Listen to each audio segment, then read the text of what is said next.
Según la leyenda, el dios Huitzilopochtli les ordenó a sus seguidores asentarse en donde encontraran un águila con una serpiente en sus talones.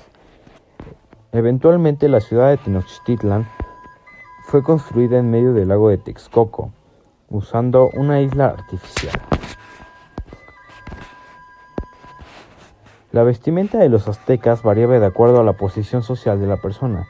Se puede decir que hicieron uso de pieles de animales, pigmentos vegetales, plumas y oro. Estos dos últimos elementos eran de uso exclusivo de las capas sociales más altas, la nobleza, además de que eran coloridos. Las mujeres utilizaban lo que se conoce como huipil y quechquemitl.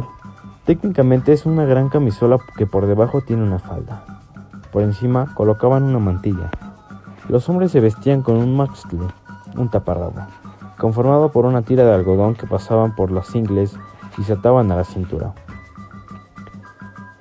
En los pies calzaban los catli, sandalias que solo poseen talonera y se ataba la pantorrilla a través de unas tiras. Tanto la vestimenta de mujeres como de hombres se confeccionaban a base de fibra de maguey o ixtle. Este material se obtenía raspando las hojas o ramas de los árboles anteriormente mencionados. Con el tiempo, estas fibras fueron reemplazadas por el algodón. Para la administración del vasto imperio, los aztecas implementaron un rígido sistema basado en el poder personal de la nobleza. A la cabeza de la estructura del mando estaba el soberano o Hueytlatoani, con amplios poderes militares, civiles y religiosos. El Hueytlatoani presidía el Consejo Supremo o Tlatocan, donde participaban los jefes o tlatoani de las ciudades más importantes, las máximas autoridades militares y delegados de algunos calpullis. El Consejo tomaba las decisiones políticas, militares, administrativas y designaba al nuevo Hueytlatoani cuando se procedía a la muerte del soberano. En el territorio que se encontraba bajo jurisdicción azteca, especialmente en los focos rebeldes, había gobernadores militares apoyados por pequeñas guarniciones que mantenían el orden y aseguraban la recaudación de los tributos. Los denominados Macehualtín conformaban a la mayor parte del pueblo azteca. Aparte de los labradores, encontramos en este grupo a artesanos y servidores públicos.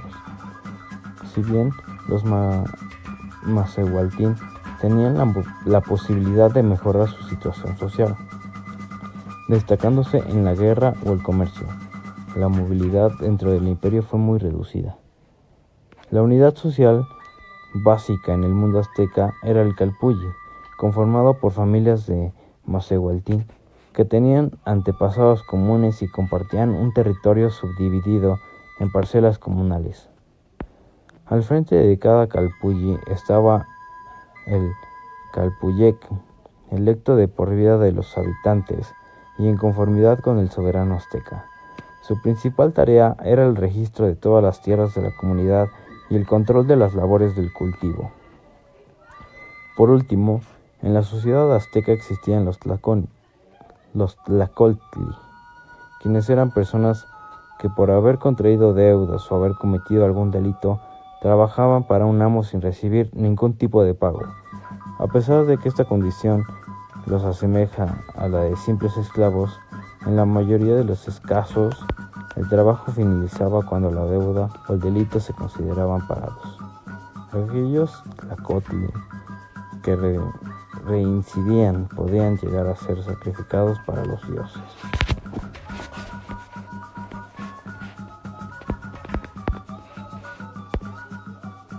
Mesoamérica fue el escenario privilegiado de la aparición de una agricultura compleja y milenaria basada exclusivamente en el manejo manual. En la agricultura, el trabajo manual dio lugar a un conjunto de técnicas y de estrategias de manejo que, junto con el mejoramiento fitogenético de las especies y la intensificación del uso del suelo lograda por medio de la irrigación y del aterrazamiento, dieron lugar al aumento progresivo de la capacidad productiva. La diversidad ambiental del área mesoamericana se relaciona directamente con su carácter montañoso y con su ubicación en el límite del norte de los tróficos, lo cual influye en los climas que varían de tipos de latitudes medias a otros subtropicales y tropicales, que se reflejan a su vez en la distribución de la vegetación, los animales y los suelos. Existían hasta 45 tipos diferentes de vegetación, con un 20 a 30% de endemismo.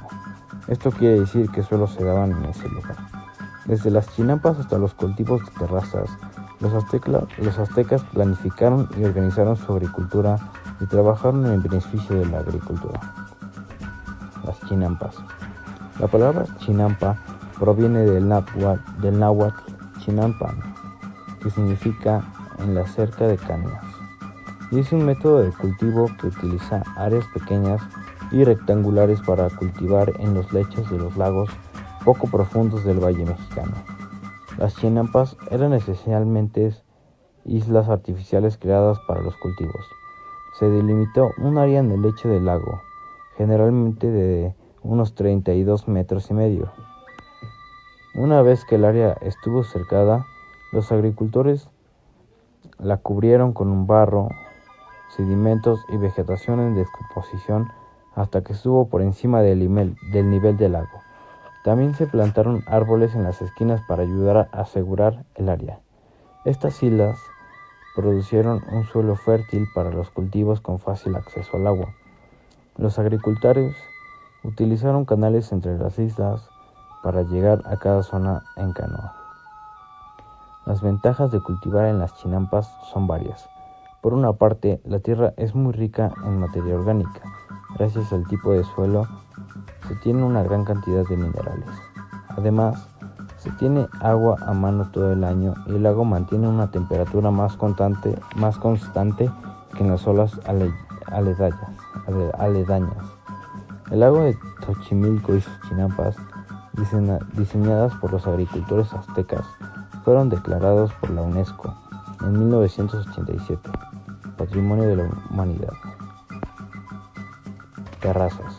Usaban terrazas en las zonas montañosas y construían muros, formando terrazas en las laderas de las colinas. Los agricultores aztecas practicaron las terrazas para proporcionar tierras más utilizables. En las terrazas se crearon muros de piedra en las laderas. Luego se rellenaron para crear un suelo más profundo que podría usarse, incluso si el terreno no era plano. El cultivo de lluvia. La técnica azteca de cultivo básica y simple, llamada cultivo de lluvia, involucraba barbechar los campos. Dejaban parcelas vacías para que se recogieran a sí mismas y se nutrieran con la lluvia. Irrigación. Con el agua fácilmente disponible, los aztecas pudieron mejorar la estación de crecimiento mediante la irrigación de los campos antes de sembrar, fortalecer sus cultivos mediante el aumento de la precipitación con riego adicional. La gente también creaba a menudo sus propios jardines para cultivar frutas y verduras para sus familias, aunque se esperaba que los plebeyos dieran tributos a los nobles de su tierra según la jerarquía social. Los diferentes cultivos agotan ciertos nutrientes del suelo, por lo que si un cultivo específico se planta en el mismo campo año tras año, no crecerá tan bien. Este es un desafío particular en áreas de México donde hay grandes poblaciones y áreas pequeñas donde la agricultura puede desarrollarse fácilmente. Para combatir esto, los agricultores aztecas plantearon cultivos juntos o rotaron cultivos para ayudar a mantener los nutrientes en el suelo y darles la oportunidad de regenerarse. Debido a la importancia de la agricultura para la supervivencia del pueblo azteca, el cultivo de cultivos era importante para todas las personas de la sociedad. A medida que los jóvenes crecían en la sociedad, podían aprender la agricultura como un oficio, lo que significaba que los métodos se pasaban a las generaciones futuras. La gente también usaba los cultivos para intercambiar otros productos como pieles de animales o trabajos de madera. La sociedad azteca tenía una economía fuerte impulsada por el comercio, por lo que tener cultivos para comerciar significaba que la gente estaría segura de tener otros productos que necesitaban.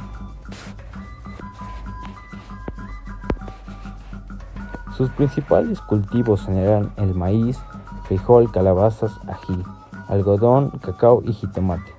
Almacenaban el maíz para cuando había escasez de lluvia. Consumían pavos y aves, verduras, frutas y cereales, además de insectos y huevos. Consumían hongos y setas como huitlacoches. Preparaban atoles con mezcla de nixtamal. El cacao era muy simbólico. Se utilizaba como moneda de cobro en el trueque, pero también preparaban chocolate y maíz. Su principal cultivo era el maíz y a partir de él se preparaba una variedad de alimentos. El maíz contiene carbohidratos que les aportaban energía. Se consumía en todas las clases sociales. Lo consumían directamente de la mazorca, en tortillas y en tamales también. Consumían huitlacoches, que son hongos que nacen del maíz. Frijoles. Aportaban una importante fuente de proteína. Se remojaban durante algunas horas y se hervían hasta que estuvieran suaves, como se hace actualmente. Se mezclaban con verduras o carne. Las frutas y verduras les aportaban vitaminas y minerales para que mantuvieran una salud estable. Las verduras eran chiles, tomates, cebollas y aguacates. También cultivaban calabazas y nopales. Cacao. El grano de cacao era muy apreciado, utilizado como moneda, comida y bebida. Los granos de cacao eran tostados y molidos. Mezclados con agua caliente, se batían con un palo. Utilizaban pimienta para darle sabor. Atoles. Los atoles eran bebidas de maíz y existía una variedad de atoles que era muy popular. Se agregaba chile y miel como saborizante. Entre las bebidas más consumidas por los plebeyos era el pulque, que se hacía a través de la fermentación.